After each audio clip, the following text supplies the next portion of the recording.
Jim's military service is just as important to me, and maybe in some ways almost more, than rowing. And Buffalo now has a new French connection. Now, we first introduced you to Jim Hughson back in May. The award-winning rower and Olympic race walker was posthumously inducted into the Greater Buffalo Sports Hall of Fame last month. And in addition to his athletic accomplishments, Hughson was a decorated veteran. He served overseas during World War II. And tonight, we're learning how his D-Day gear was found some 74 years later. As News 4's John Chance tells us, News 4 played a role. They had a picture of the 82nd Airborne. There's a picture of Jim. John and Deborah Hughson have found new meaning to the phrase, "It's a small world." From more than 3,000 miles away, their late uncle's military legacy is breathing new life, thanks in large part to the internet. I lead that all to the story that you did. That story on Jim Chick Hughson caught the eye of a World War II artifact collector in France. Hughson was recently posthumously inducted into the Greater Buffalo Sports Hall of Fame for rowing and race walking.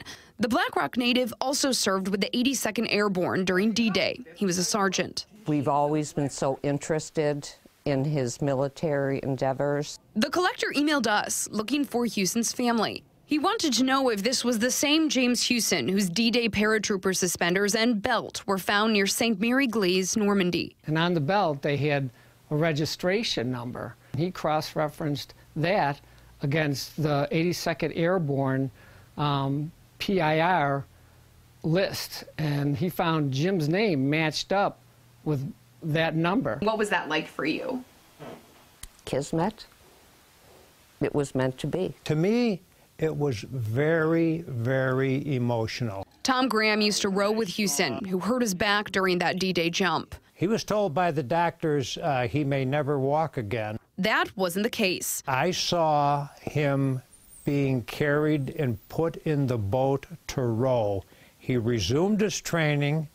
He changed his race walking style to accommodate his back injury. Hughson went on to win dozens of rowing medals and even represented the U.S. for race walking in the 1956 Melbourne Olympics. He was murdered in the late 70s. The crime remains a cold case. But his recent induction into the Sports Hall of Fame and now this discovery are proof for his family of just how timeless his legacy truly is.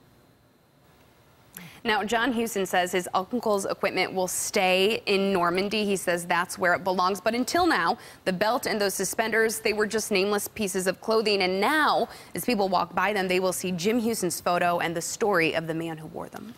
Absolutely incredible story, Jen. How did this collector come across his gear? So this is fascinating. According to the family, Jim was injured on that D-Day jump. A French family took him in and actually shielded him from German troops who were patrolling that area. He evacuated to England 3 weeks later, left the equipment there. It was picked up by a collector years later, and then this collector who emailed me bought it from him.